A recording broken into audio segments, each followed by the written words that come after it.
brought to you by Silver Pumps. Top quality और consistent performance के लिए सिर्फ सिल्वर पंप्स नाम याद रखना। मैं यहां उपस्थित सभी लोगों को सादर प्रणाम करता हूं।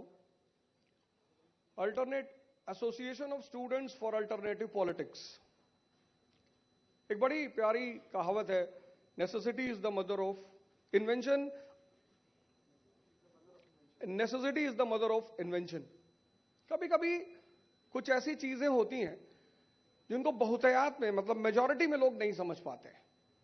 डेमोक्रेसी दुनिया का इतना नोबल प्रिंसिपल है कि अगर डेमोक्रेसी शब्द का मतलब देश की मेजॉरिटी जनता समझ जाए, सिर्फ उस शब्द का मतलब कि डेमोक्रेसी शब्द का मतलब क्या है। फ्रीडम स्ट्रगल हुआ, गांधी जी का इतना बड़ा रोल रहा फ्रीडम स्ट्रगल में। लड़ाई करते हुए वो कहीं नहीं दिख रहे हैं। बड़े सारे लोग इस बात का सवाल करते हैं कि भाई गांधी जी कहां लड़ रहे थे। लड़ाई से बड़ा काम जो उन्होंने किया वो था अवेकनिंग और अवेयरनेस का काम।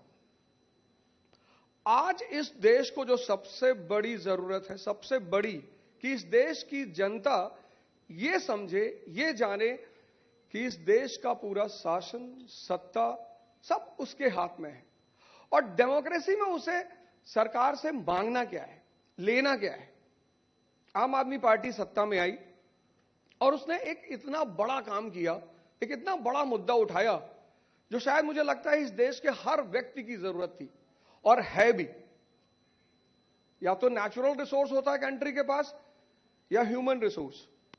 और हमारी पार्टी और हमारे नेता अरविंद केजरीवाल जी ने जो सबसे बड़ा काम किया, जिसकी चर्चा लगभग सारे देश, पूरी दुनिया में हो रही है।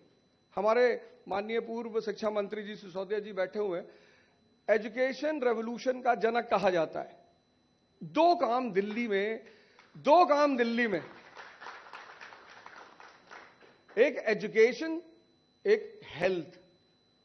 इन दोनों काम को दिल्ली गवर्नमेंट ने इतना जबरदस्त तरीके से प्रमोट किया जिसका मेन उद्देश्य था कि ह्यूमन रिसोर्स को स्ट्रांग बनाया जाए।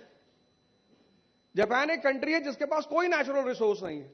उसने सिर्फ एक काम किया, ह्यूमन रिसोर्स को मजबूत किया, और आज जापान दुनिया की तीसरी बड़ी इकोनॉमी है।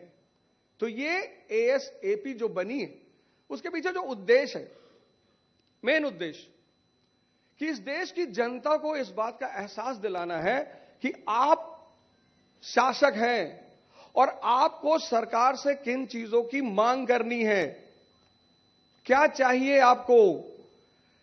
स्टूडेंट राजनीति इतनी अहम राजनीति है मॉडर्न वर्ल्ड में, एक पूरी कंट्री बना दी। एक नाम शायद आपने सुना होगा, माज़नी, बहुत फेमस नाम है इटली के इतिहास में। मतलब कोई इमेजिन नहीं कर सकता था कि 1850 के बाद इटली एक नेशन बनेगा। लेकिन माज़नी एक कॉन्सेप्ट लेकर आया, young Italy movement, down filtration. Student को समझाएंगे सारी बातों को कि ये हमारा उद्देश्य है, ये हमारा एजेंडा है, और स्टूडेंट उस उद्देश्य को जनता को समझाएंगे। इसी यंग इटली मूवमेंट से भारत में एक मूवमेंट हुआ, young Bengal movement, Henry Vivian Derozio, young Turkey movement. इन सारे मूवमेंट का एक ही उद्देश्य था कि स्टूडेंट को देश की राजनीति से सक्रिय तौर पर जोड़ा जाए और देश की जनता को जागृत किया जाए। मैं आशा करता हूं कि एएसएपी भारत के इतिहास में इसी भूमिका को अदा करेगी और इस देश की जनता को जागृत कर प्रजातंत्र को मजबूत करेगी। जय हिंद, जय भारत।